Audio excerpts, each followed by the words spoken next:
Hello, everyone. Welcome to the NewsBrowse News broadcast.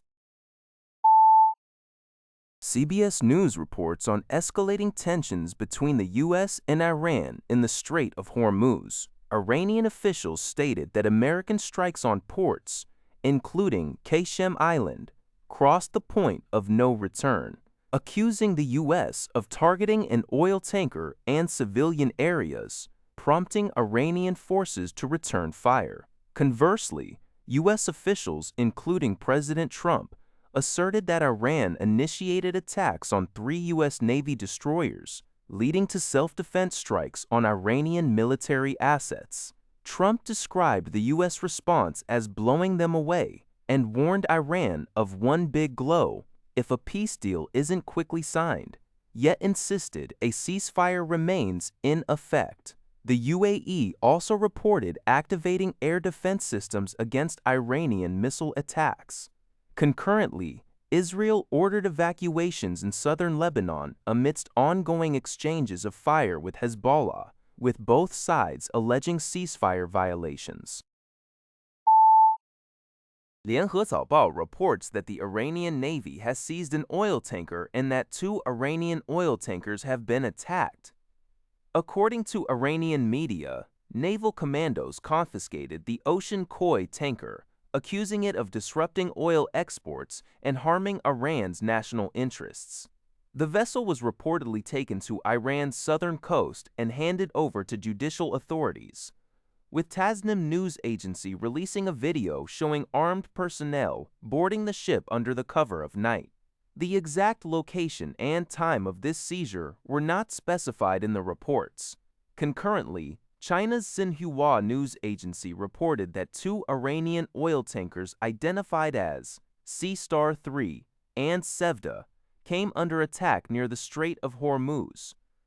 This information was based on 2 radio recordings provided by seamen from distressed vessels in the vicinity. Analysts suggest these recordings likely contain communications among Iranian personnel about the attacks, signaling a call for assistance from nearby Iranian forces. These incidents highlight escalating maritime tensions in a critical global shipping lane. According to the Canadian press, world shares generally retreated and oil prices dipped on Friday following missile and drone attacks, which were met with U.S. retaliatory strikes on Iranian military facilities, putting a strain on the fragile ceasefire with Iran. Despite the escalating conflict, U.S. futures saw a modest rise, with the S&P 500 gaining 0.5% and the Dow Jones Industrial Average up 0.3%. However, early European trading saw Britain's FTSE 100 fall 0.7%, Germany's DAX shed 1%, and France's CAC 40 drop 0.8%. In Asia, Tokyo's Nikkei 225 fell 0.2%, Hong Kong's Hang Seng dropped 0.9%, while South Korea's Kospi edged 40 SIAs 0.1% higher to a record closing.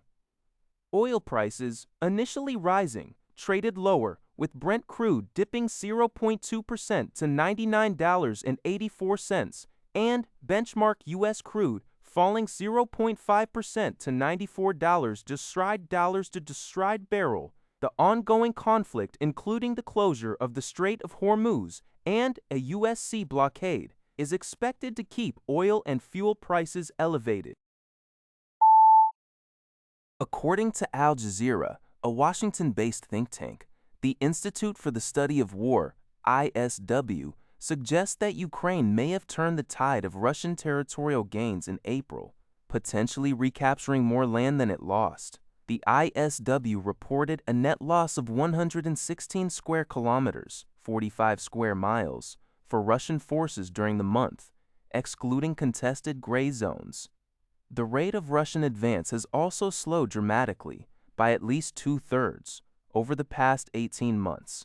Ukrainian officials claim Russian forces suffered more than 35,000 casualties in April, a rate higher than Russia's recruitment capacity. Ukraine has also ramped up mid-range attacks on Russian rear areas and oil facilities, impacting Russia's oil revenues despite rising global prices. Diplomatic relations with Hungary and Slovakia have also shown improvement, with Hungary returning $82 million in cash to Ukraine.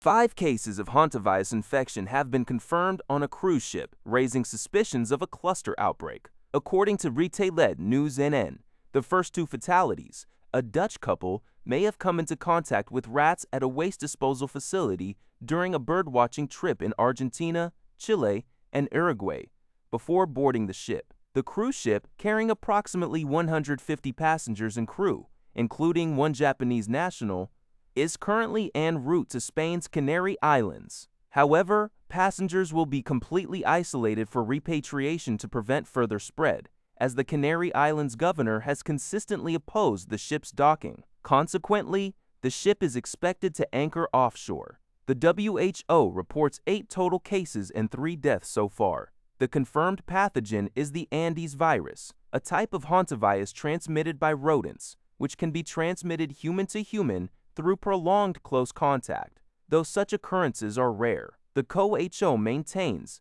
that the risk to the public is low and is collaborating with Argentinian health authorities to investigate the source of infection.